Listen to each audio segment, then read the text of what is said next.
Jesus అనేవాడు మనిషి అని కూడా నేను అంటలేదు. It's a creation, it's a creation. ఇప్పుడు మన బైబిల్ చూపించామనుకోండి, ఆడు ఏమంటాడు? బైబిల్ని పట్టుకెళ్ళి చరిత్రలో చూపించినా సరే ఏమంటాడు? మీరు రాసుకున్నారు అంటాడు కదా. ఇప్పుడు వీళ్ళు ఏ చరిత్రను అయితే నమ్ముతారో ఆ చరిత్ర చూపిస్తాను. ఫ్లావియస్ జోసఫస్ అని ఒక అతను ఉంటాడండి. ఇతను ఎప్పుడు పుట్టాడట? ఏడి యేసు ప్రభు చచ్చిపోయిన తర్వాత 37లో పుట్టాడండి. 37లో పుట్టి 100వ సంవత్సరం వరకు బ్రతికాడు. అంటే పౌలు గారు పత్రికలు, పేతురు గారు పత్రికలు రాస్తున్న కాలంలో బతికే ఉన్నాడు.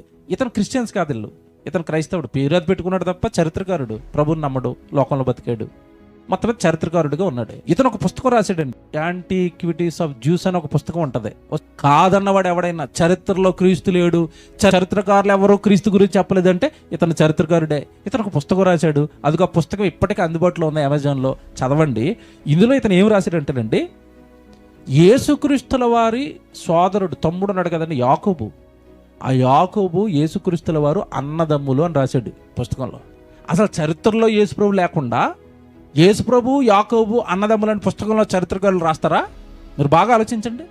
ఎవిడెన్స్ ఇది. ఈ బుక్ ఉంది, అతని హిస్టోరియన్ ప్రపంచం అంతా ఒప్పుకుంటుంది, అతను బ్రతికిన కాలం ఉంది, అతను రాసిన పుస్తకాలు ఎప్పటికీ అందుబాటులో ఉన్నాయి. అందులో యేసుప్రభు గురించి ఆయన రాశాడు. చరిత్రలో లేడంటే వేటి? చరిత్రకారులు చెప్తుంటే చరిత్రలో లేడంటే వేటి?